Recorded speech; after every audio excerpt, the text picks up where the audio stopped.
Hello everyone, and welcome back to the Mindful Homestead. It has been a while, hasn't it? Today I'm going to take you along. We're going to do a lighting upgrade on our TYM tractor, courtesy of our friends over at Nilight, and I'm going to give you a little bit of an update on where we stand with the farm in January of 2025. Just point you down a little bit. I'm out of practice here. It may seem like a gloomy day here on the farm. I don't know if you can see it. There's like one little speck of blue in the sky, but otherwise it's cloudy. But believe it or not, this is one of the nicer days we've had on the farm in the last month and a half or so. You may be able to hear I've got a little inflection in my voice of sickness. Yeah, I was sick, the respiratory bug going around. I got it. We get it every year. I had it last year. I had it the year before. You guys remember that year that I was spreading all that moldy hay across the field and I got sick? Respiratory illnesses since then have just been tough for me in particular. Everyone else gets over them pretty quickly in the house. It takes me a little bit longer. So here I am. Currently there are no animals on the farm aside from our layers and ducks out back. The pigs for this year have been processed. That was a series of trials and tribulations in and of itself. Not the processing, that went great this year, but getting to that point. So there were some tough issues there that I will go over in a future video. We did turkeys this year, which went extremely well. We did a batch of meat chickens this year, which went extremely well for us. So that's kind of, we're in the winter doldrums right now. It's mid-January. We are kind of just in a holding pattern, waiting to see what 2025 will bring, what things we want to do, things we want to get rid of, things we want to add. The new job has been going great for me. The hours are a little bit longer. For those that weren't familiar or didn't see, I did take a new job actually selling TYM tractors at SR1 Equipment in Loudon, New Hampshire. It is a little bit of a commute for me to get out there, so my days have gotten a little bit longer from my local commute. I'm commuting about an hour and 10 minutes each way. So I leave the house at 7 in the morning and I don't get home until about 6:15, 6:30 every night. So what that has meant for the winter is that it has gotten a little bit darker around my life. I leave and it's kind of dark, and I get home in the winter at least and it's dark. And that's when I'm left to do the projects and chores and things around the farm that I need to do. And one of the things that I have realized in that change of schedule is that the lights on the TYM, the factory work lights that are up in the top, are not the greatest. You can see these lights up here that TYM includes as standard equipment on the 494 tractor, which we have. And they have served a purpose up until this point, but I also haven't been doing a ton of work at night in the dark. It was more just supplemental lighting for the little bit of sunlight that may have been around. I'm realizing now that as I work more at night, proper night, these lights just aren't going to cut it. So what can we do to fix that? In the past, when we had the Kubota, I had used a set of work lights from a company called Nilight up there. And those lights ended up not faring too well after a while.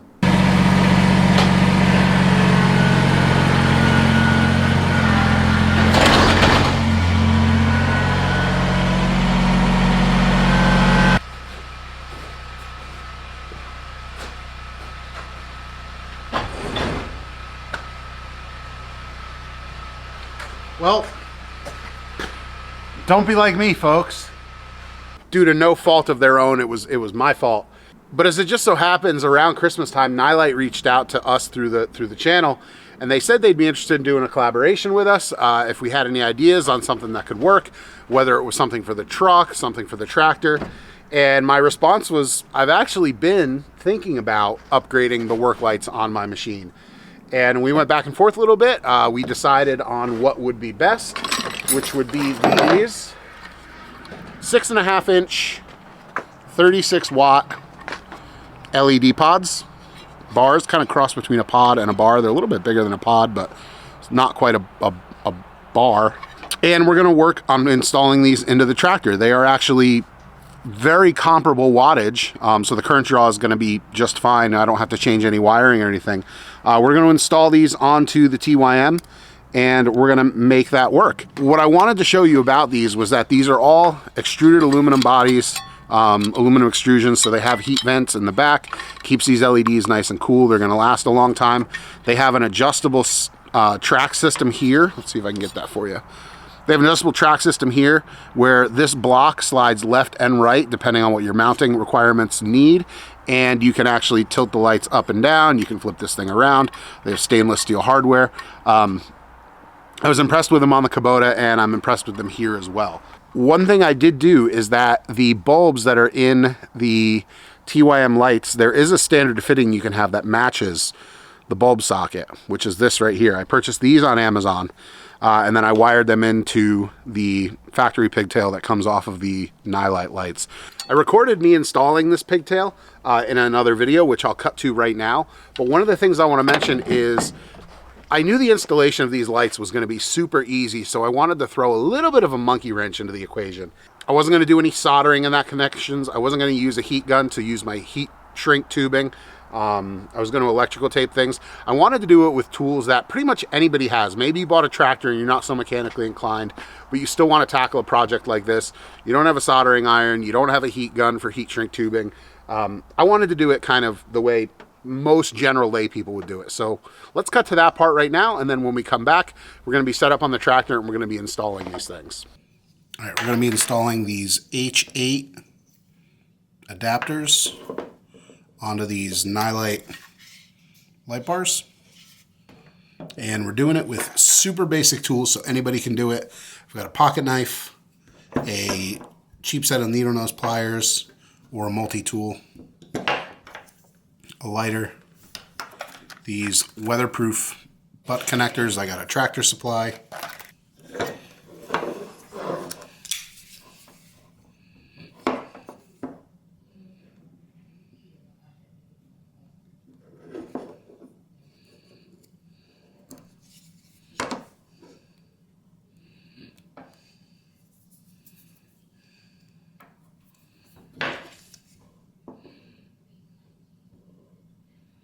Strip the wire on the light.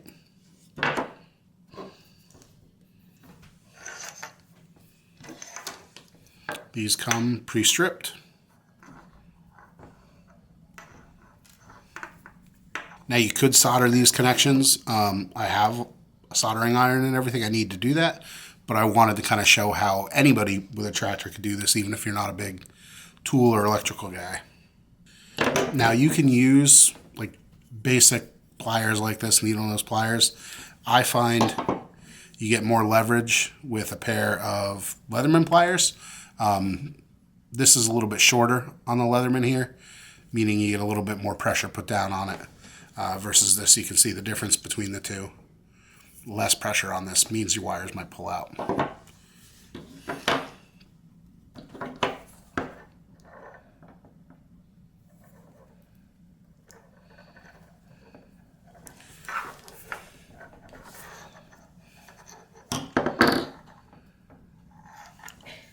Once you have that on, these make it easy.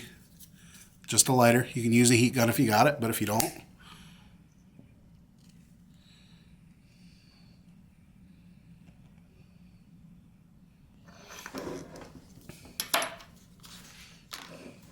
and these connections, I don't know if you can see it, but they have a little bit of a goop in there that you can see kind of squeezes out when they tighten up, making it waterproof. And we will tape this up, but that's what our connections will look like. Just to do this to the other three now. With that pigtail installed and the old light removed, the installation of these is super easy. You've got a stainless bolt that slides into the bracket. It's actually got washer, lock washer, and then your nut.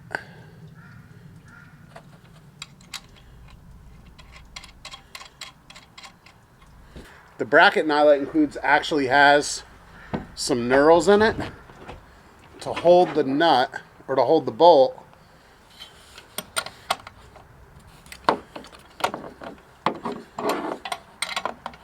so that it won't spin while you're tightening it down. Now on the TYM, this is kind of a tight place to get a socket and a ratchet, so you're kind of stuck getting in there with a wrench.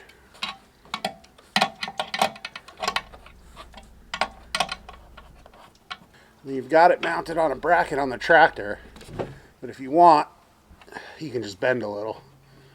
All right, I pulled that back off since the last time you saw it because I wanted to bend the bracket on the tractor side a little bit so I can get the angle a little bit higher. But as you can see, compared to the old halogen light on the left there and the Nilight LED pod on the right here, this thing's way brighter. Let's get the other one installed so we can see what they look like on the front.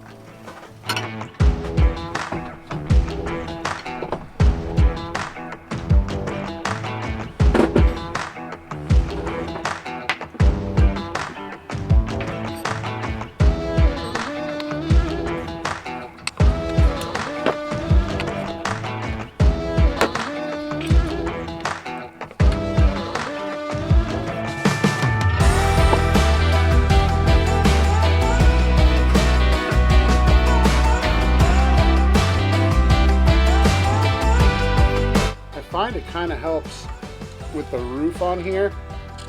After I bent that bracket, it's a little tight, so getting the light in upside down, snugging the nut up a little bit, and then turning it right side up helps a lot.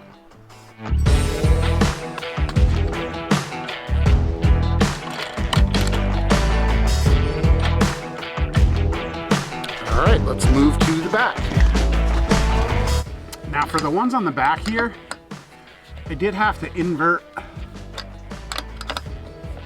the bracket on the light bar side of things because the bracket on the tractor side is actually reversed. If you look at the front, the bracket on the tractor bent up, and on the back here, the bracket bends down. So I had to flip the bracket on the pod light. But that should actually mean for me a little bit easier of an install. So I'm not gonna complain. There's the difference in the back. I'd say that kind of speaks for itself. One of the nicest things about going from halogen to LED is that you don't have to worry so much about the wattage and the wiring on your machine. Back in the day, if you were going from a halogen bulb like this to another higher wattage halogen that was going to give you more light, you had to worry if your wiring that you had already was going to hold up to the wattage of that higher light. This right here is a 37.5 watt bulb in the back there. I think you can see that. We're going to 36 watts. So we're actually decreasing the wattage of our lights, not by a ton, by like a watt and a half per fixture. But we're decreasing the wattage running through those wires. In this particular case, we're decreasing the wattage and we're getting more output from those fixtures. Not to mention that LED technology has gotten so far along that at the time I'm making this video right now, these lights are like 25 bucks per pair. So 50 bucks for the whole, to go the whole tractor. Which if you ever had bought upgraded halogen driving lamps or pod lamps in the past, you knew for a set of decent quality, you were spending 50, 60 bucks a pair. Here we go. Tuck that up and in. Come back with the zip ties a little later. And we're back. We're not going to spend a lot of time out here because as you can see, the snow has started and it's gross. So let me, I'll turn the key on in the tractor and I'll turn these lights on and we'll show you what we can see. All right, so there's our headlights. So I guess I should clear them off.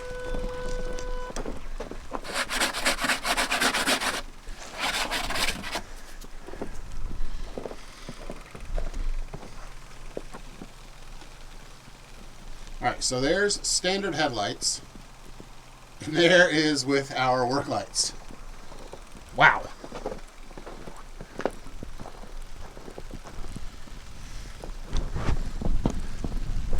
you can see headlights. Well, let's get a little headlights, work lights. Stupid bright. Let's look out the back. All right. There's no light and light.